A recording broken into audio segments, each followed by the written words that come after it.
जय श्री कृष्णा। स्वागत है आप सभी का हमारे आत्मिक ज्ञान चैनल में। आज हम श्रीमद् भगवद गीता के 6वें अध्याय का मातम्य का पाठ करेंगे। तो आइए आप सभी मेरे साथ जुड़े। भगवान जी बोले, हे लक्ष्मी, अब 6वें अध्याय का मातम्य सुन। गोदावरी नदी के तट पर एक नगर है। वहाँ जनश्रुति राजा था। वह बड़ा धर्मज्ञ था।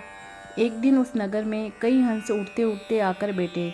उनमें से एक हंस बैठते ही उतावला हो उड़ गया। तब नगर के पंडितों ने कहा, हे हंस, तू ऐसा उतावला क्यों उड़ा है?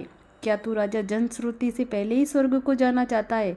तब उन पक्षियों में जो सरदार था उसने कहा, इस राजा से भी बढ़कर एक रेक मुनि श्रेष्ठ है। वह बैकुंठ का अधिकारी होवेगा। बैकुंठ लोक स्वर्ग से भी ऊंचा है। जब यह वार्ता राजा ने सुनी तब मन में विचार किया कि मेरे से उनका पुण्य अधिक होगा जिसकी यह हंस स्तुति करते हैं।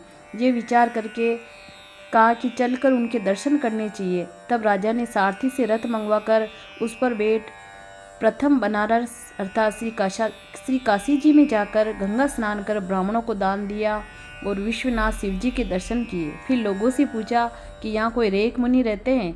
लोगों ने कहा नहीं। तब राजा दक्षिण दिशा को गया। यहाँ भी स्नान ध्यान कर दान दिया और द्वारका नाथ को परसा। फिर लोगों से पूछा, यहाँ कोई रेक मुनि रहते हैं? लोगों ने कहा नहीं। तब राजा पश्चिम दिशा को गया।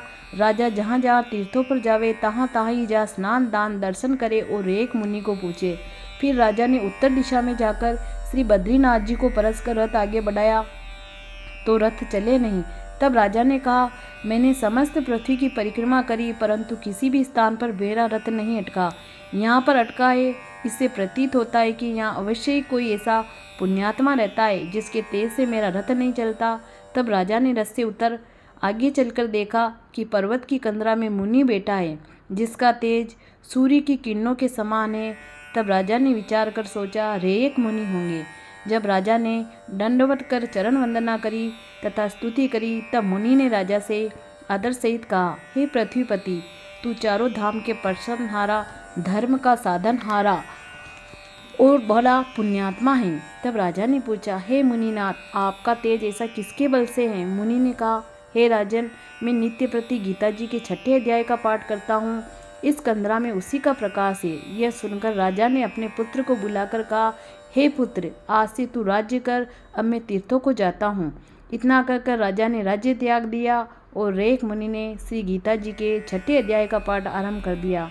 तब तो वह राजा भी पाठ करने लगा। उस पाठ के प्रताप से राजा त्रिकालदर्शी हो गया। इस प्रकार दोनों को वन में रहते हुए कई वर्ष बीत गए। एक दिन प्राणायाम कर दोनों ने देह त्याग दी। तब स्वर्ग से विमान आए, तिन पर बैठकर बैकुंठ को गए। श्री नारायण जी बोले, हे लक्ष्मी जी, ये गीता जी के 6वें अध्याय का मातम्य है जो तुमने श्रवण किया है। 6वें अध्याय का मातम्य समाप्त। जल्द ही हम आपके सामने 7वां अध्याय लेकर आएंगे। उसके लिए आप हमारे चैनल को लाइक, शेयर और सब्सक्राइब करें। धन्यवाद।